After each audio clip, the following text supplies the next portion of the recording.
Okay, we are doing another YouTube video. Yay! This one on, I don't know. I'll figure that out as I go. See, I'm still messing everything up. I think I've got everything. Looks good here. Audio looks good. That looks good. Let's make sure we're good.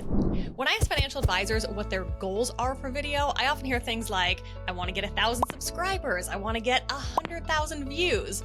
But here's the thing. Let's say we're having this conversation a year from now when you've created a bunch of content and you had 1 million views on your YouTube videos, but that only led to a handful of qualified prospect calls. I hope you'd be really disappointed in that, because that would be a ton of time and effort that it took to get to 1 million views to only result in a handful of qualified prospect calls.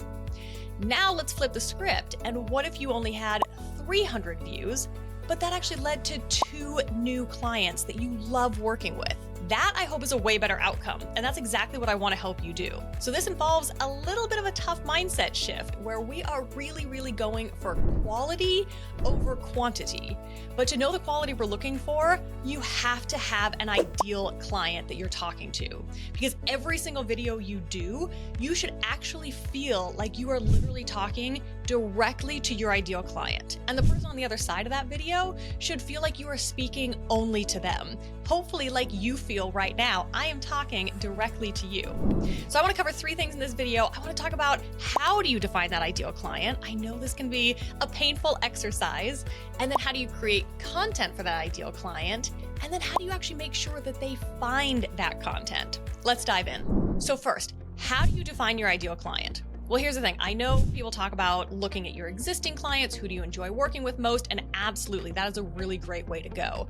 But I often hear people talk about, okay, you should have a specific age group or a specific profession or a specific geography. If you do have a geography, that's great, stick with that. But really, I want you to think more about what are those people going through that you like to work with? Because as a financial advisor, and I generally work with smaller solo advisors, really small teams, you really can't know every single thing there is to know. You can't have expertise on Social Security and Medicare and student loans and VA benefits and special needs trusts and everything across the entire financial planning spectrum. So one of the things I want you to start with is think about maybe first, what are those things you don't want to work on? What are those areas of expertise that are not your specialty and that you don't want to be your specialty? Because knowing what you don't want is honestly half the battle to getting to what you do want. Let's take a 45-year-old woman at a law firm in Dallas, Texas. Let's say there are 3 identical women like this, working at the exact same law firm, same pay, same experience, same everything. You'd think, wow, that is a really specific niche. But actually it's not. Let's say one of them is married and the dad is a stay-at-home dad and they have a special needs kid. They're gonna have certain needs. Let's say one of them comes from a very wealthy family and is gonna be set up for the rest of her life no matter what. That is a different set of needs. And then let's say one is about to get married into a step family. That's a different set of needs, right? So think more about how do you like helping your clients? What are those life stages that you like to help with? But that said, I would say the majority of advisors I work with clients that are, within 5 years of retirement.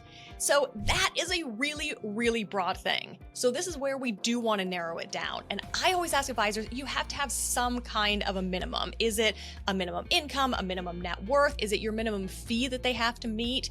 Because talking to people within 5 years of retirement, that's literally tens of millions of people. So we need to narrow that down, because as much as advisors just want to give back and help everyone, what you really need more than that is to have a thriving, successful business. So the other thing I always say is when you're starting out with any kind of content, especially video content, start by just focusing on who are your most profitable and enjoyable clients. Because you might have a couple of different groups that you really enjoy working with.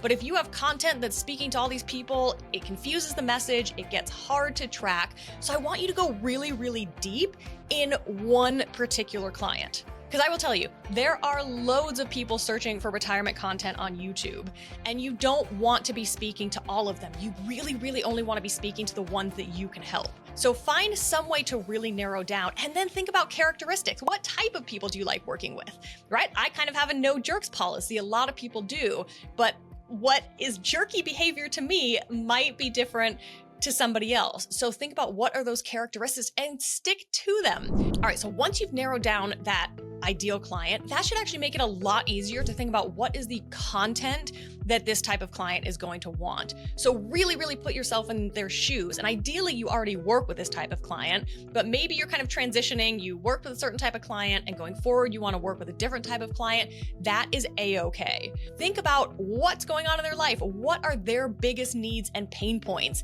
And the best way to get this is through conversations with them. So again, if it's people you're already working with, prospects you're already talking to, listen to the exact language that they're using, the questions that they're asking, and just be super specific on what is important to them. Which brings us to the last point. How do you make sure your ideal client finds your content? So when we're talking about YouTube or even blogs, things on your website, right? We're talking about SEO, search engine optimized. So if you've ever gone to YouTube, hopefully you have, you're going to type in your question, right? How do I do this? Or what about that?